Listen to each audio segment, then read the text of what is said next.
Monsieur le Président de la Conférence, Mesdames et Messieurs les vice-présidents, Monsieur le Directeur général, Mesdames, Messieurs,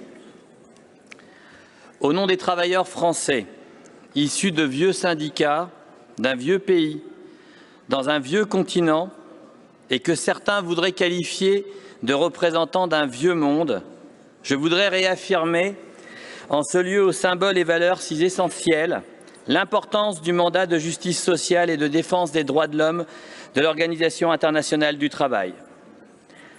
Il paraîtrait que, selon certains, notre monde, nos modèles et nos conquêtes sociales au bénéfice des travailleurs du monde entier seraient révolus et que nous, les syndicats, serions tous des dinosaures en voie d'extinction car n'ayant pas compris les changements qui traversent nos sociétés.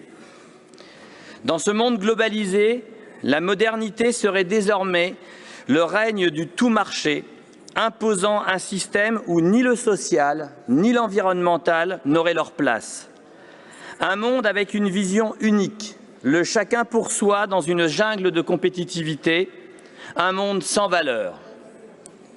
Mais depuis des siècles, les valeurs structurent un pays, structurent une nation, permettent à une population de se retrouver et de vivre ensemble. Et encore plus dans le pays des droits de l'homme. Liberté, égalité, fraternité, solidarité, là est la modernité. Non, la modernité n'est pas au rendez-vous lorsque les atteintes aux libertés syndicales se multiplient.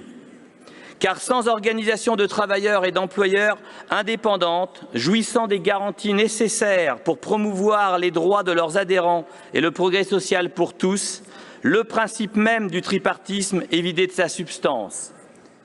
Nous devons continuer à contribuer activement au développement du syndicalisme libre et indépendant dans le monde et en combattant sans relâche toutes les formes de dictature.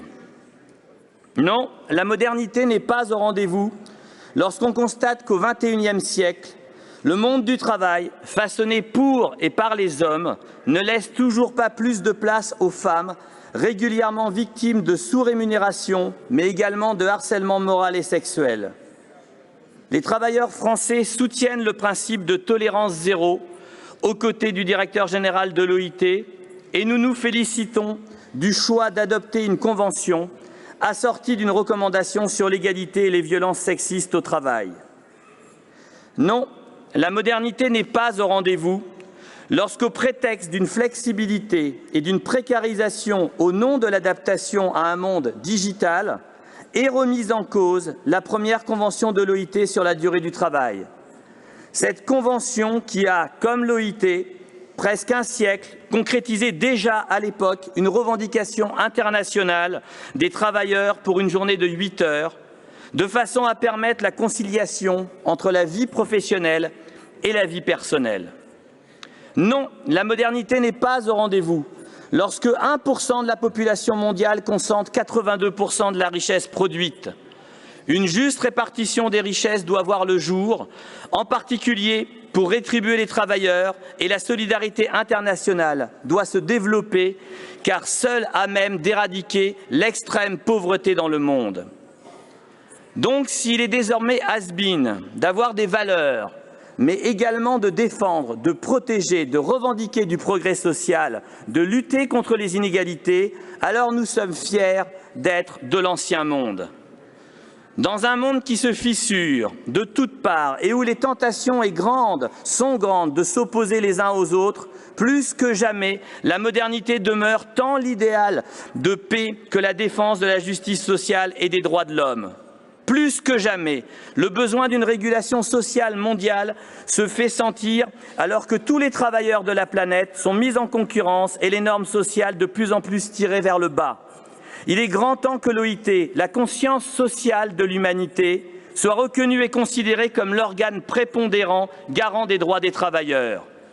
Plus que jamais, les travailleurs français réaffirment leur ferme volonté d'obtenir du progrès social réel, assurant aux travailleurs l'amélioration de leurs conditions de vie et d'existence. Plus que jamais, les normes énoncées par l'OIT, fruit des luttes pour une justice sociale et une société plus juste, sont d'actualité, notamment celles selon lesquelles le travail n'est pas une marchandise. Elles doivent être considérées comme un bien public mondial à promouvoir. Plus que jamais, dans ce lieu des Nations Unies, nous sommes les gardiens d'un idéal, nous sommes les gardiens d'une conscience. La lourde responsabilité et l'immense honneur qui sont les nôtres nous conduisent à tout faire pour que les droits, y compris les plus fondamentaux, soient respectés au profit de toutes et de tous. Je vous remercie.